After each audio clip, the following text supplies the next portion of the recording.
Hi, good afternoon. As Chairman was saying, Bill Burson is a better speaker, but he couldn't be here. He sends regrets, and he would have liked to make the presentation. What we are going to talk is mostly directed to what is happening in the southern part of the province, Calgary and south. As you know, the river is, the South Saskatchewan River is closed. We cannot get new water licenses for new uses. So if someone wants to do a new development or grow or expand or whatever, they have to find a license and transfer it. They have been, in the Calgary district, there have been about 17 water license transfers. By the way, I did 5 of those, and there was only one upstream water license transfer, which is upstream transfers are harmful to the river, and so I managed to do the one for Bragg Creek, which is the example that I'm going to talk about later. And generally speaking, in order to get water, it is very important to put together a good water management plan. And that includes not just potable and wastewater, but stormwater and any other type of water that you may have. And so one of the concepts that was discussed some time ago in a project for the Alberta Water Council was the possibility of looking at water in a more like we look at transportation, that we look at how things flow from one point to the other, and do something more coordinated. Typical example, City of Calgary. The City of Calgary planning department is really the transportation department. They plan by building roads, and they look at how to move people from A to B, and that's pretty typical of cities. And we should be doing something like that for water.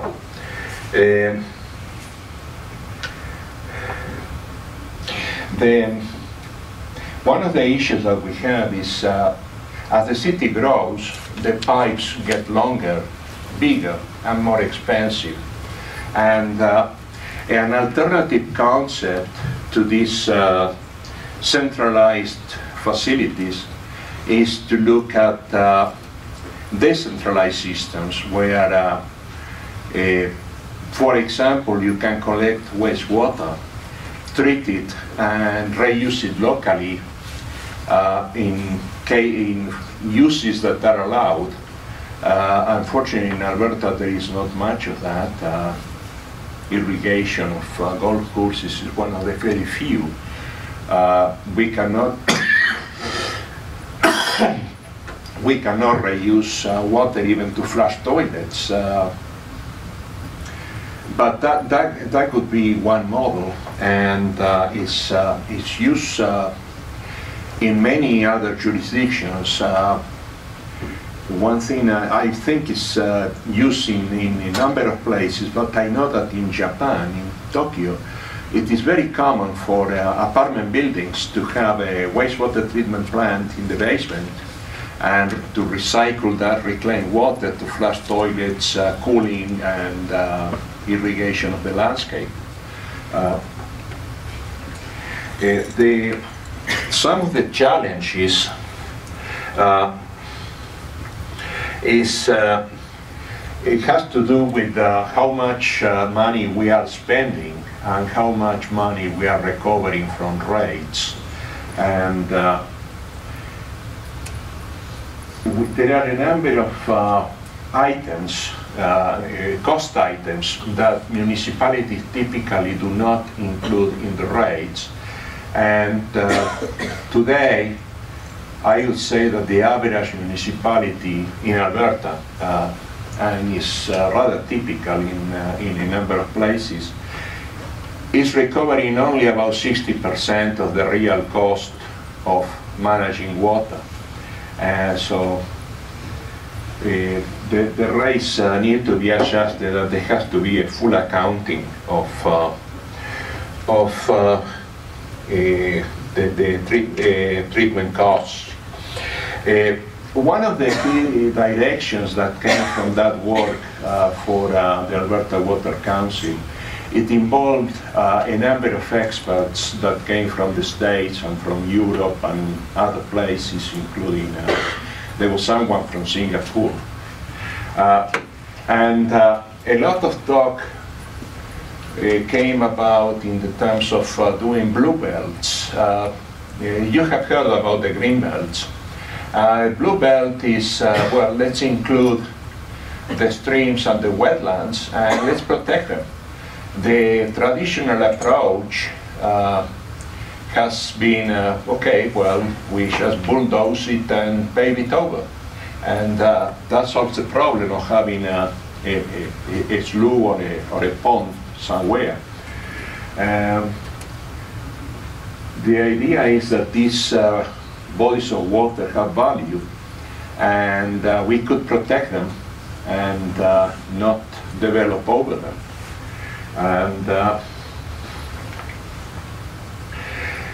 there is a lot of talk also internationally about reducing the water energy footprint. There are a lot of efforts in combining saving water with saving energy, or being more efficient in our use of water and our use of energy. One of the things that is being done in places where power is expensive is to recover heat in the form of either heat or even electricity from the wastewater as it leaves the house. The heat exchanger doesn't cost much, and even in Alberta, where power is cheap, I did a calculation at home. If I put one of those, I could save about $27 a year and pay it over, I don't know, 8 or 10 years. So it's not financially brilliant, but in places where electricity is more expensive than here, it can make sense.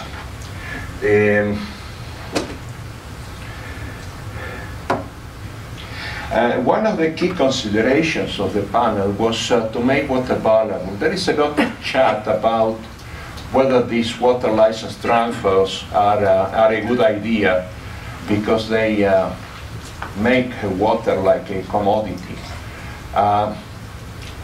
The problem is that in the system that we had before, water was priceless. It had no value. Now we have to pay for it. And I think that that's a step in the right direction. Now this is the model that I developed quite a few years ago. Since then, I found out that the idea, none of the ideas depicted here was really original. Other people have been working on it. Some of them perhaps were better marketers, but I'm sure that we were all honest in doing this original work. This is how I perceive total water management. And so this is the river, right? Traditionally, we, as the river enters the city, we take water, we treat it, we distribute to the community. As the river flows, it gets all the stormwater and whatever the stormwater brings to the river in terms of contaminant. And then as the river leaves the city, we put the treated wastewater and let the next community deal with it. The theory being that there is environmental assimilation, also a perfectly good thing. This model does exactly the opposite. In this model, we take the water intake is at the end, and we do the cycles, and we put the treated wastewater, the reclaimed wastewater, into the river, and the natural pre-development storm runoff upstream of the water intake.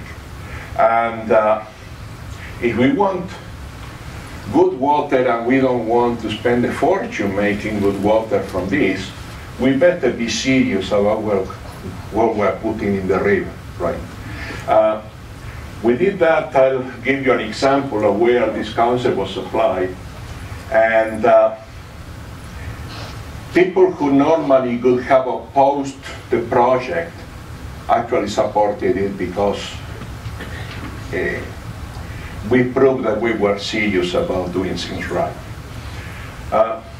Now here, in this particular case, we store water for cases when if we cannot take water from the river because the flows are too low, then we need to do some storage. Storage is not cheap, so it wouldn't be done if not needed.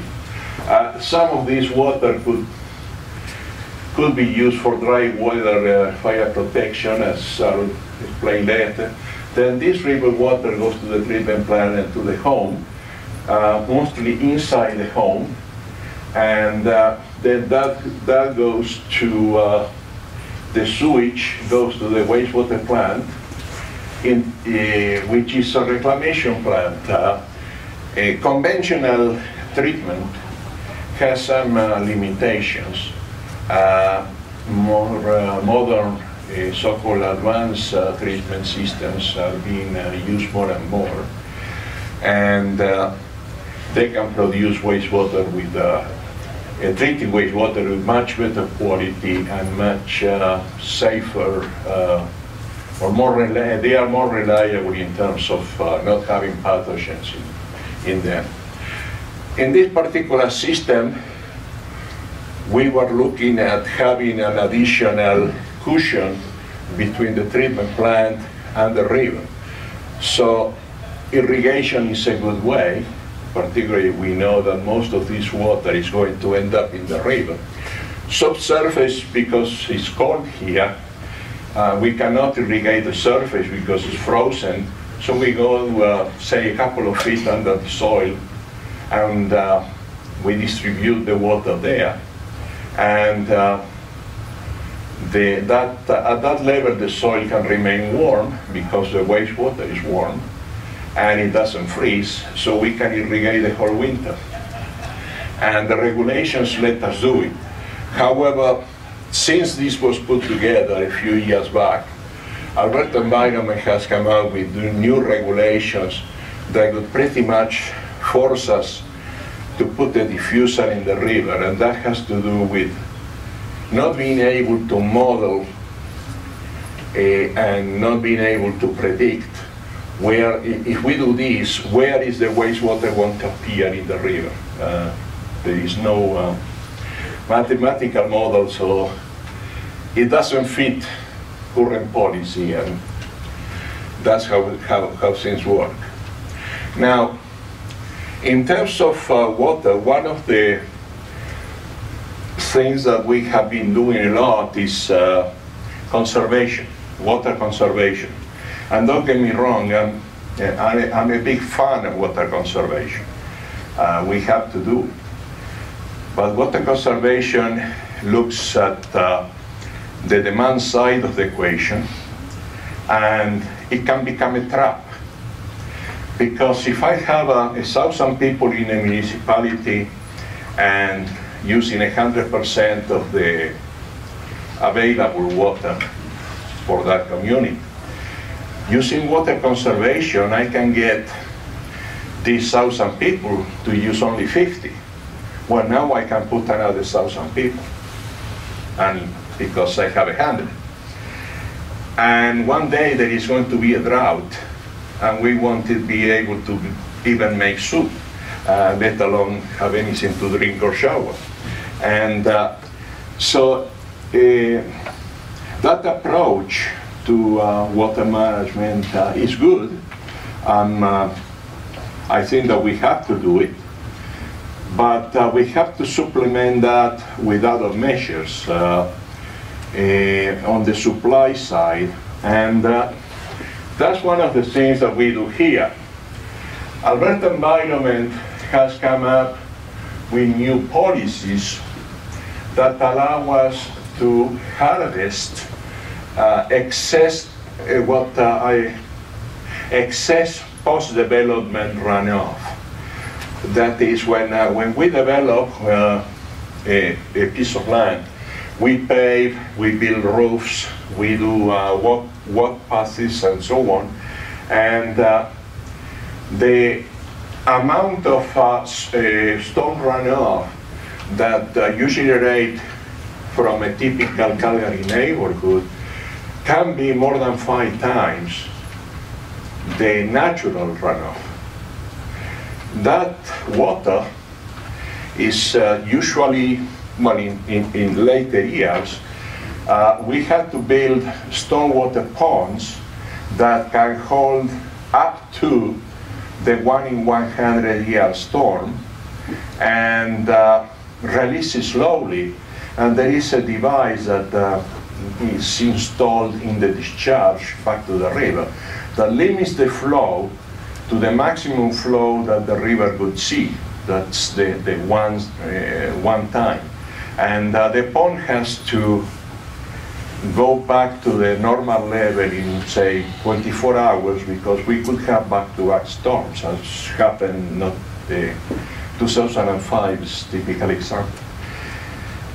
The problem is that the river sees higher flows more often because of this system, and for much longer times, because when the pond is going down in volume. In a typical situation, you could have a peak flow for an hour, and the way things are traditionally done, or according to current regulations, it could be 24 hours. And instead of having this kind of situation happening once or twice a year, it may happen several times in the summer. So that causes problems in the river, because the river doesn't need rejuvenation every second month. So that's a problem. With the harvesting of this excess post-development runoff, what we do is, okay, we collect all the runoff, we let the natural pre-development stormwater flow to the river with the frequency and the flow rates that it used to have before development. The rest of the water, we harvest it, and it goes to a separate storage pond, usually. Alberta Environment has a policy, in fact, they have a map of the province indicating how much water can be harvested annually in any place in the province. And that has to do with precipitation, evaporation rates, and all sorts of considerations.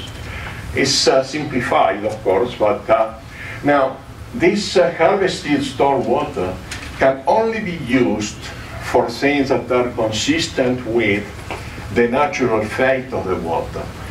So we can return it to the river, we can irrigate, but we cannot flush toilets with it, because for that we need a license. And we can harvest this water instead of getting a new license. And this is a supply side water management, because we're increasing the amount of water available. Now, if we have a drought, we may have to get water from the river for fire protection, but the parks and gardens go brown. We don't have to irrigate if there is a severe drought. So that's in essence the model that we have developed. That drawing came from Giovanoglu, who's a professor at University of California at Irvine, I think. And it shows an example of how a city could have a number of satellite facilities where wastewater is treated and reused.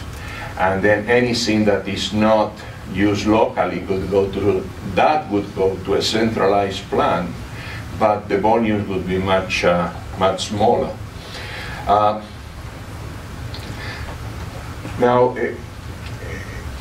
we applied this model to Bragg Creek. Bragg Creek is a small community, about 1,000 or 1,200 people. It began at the turn of the previous century, 1900 and something. And people began building huts and going there for the weekend. At one point, the provincial government declared it a summer village. It grew without any infrastructure. There are roads where the distance from the tree on one side to the tree on the other side does not allow two cars to cross. And they don't have water infrastructure. They don't have wastewater infrastructure. What they have is wells and septic fields, or septic tanks and field, tank and tile sometimes called. And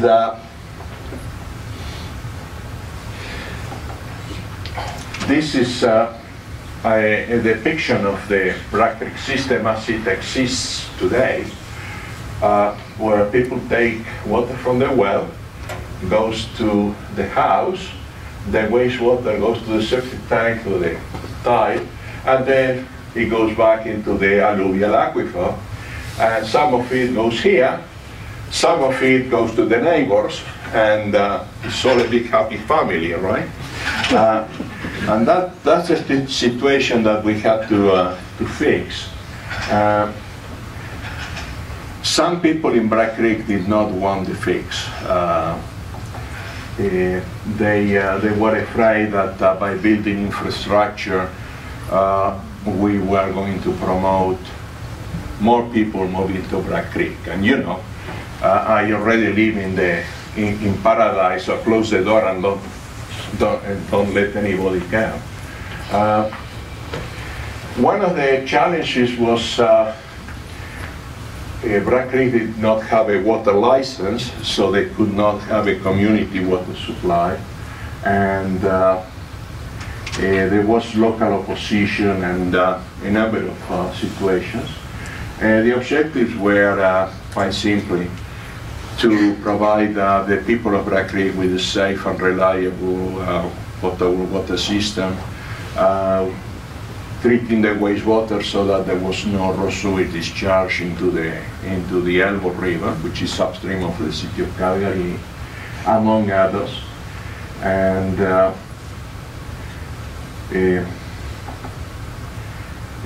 we had to transfer a license. The license that Rockview found was about here.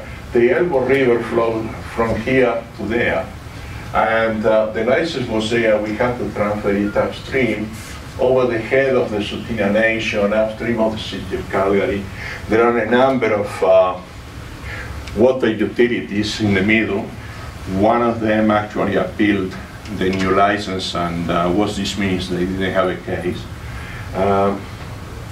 So we had to go through some challenges, and I'm not going to explain the flow sheets for the water, wastewater, but in terms of wastewater treatment, we had to go way beyond what Alberta Environment was prepared to approve, and we proposed to be 3 times better. So instead of 15-15, we propose 5-5. And today that has become the new bar.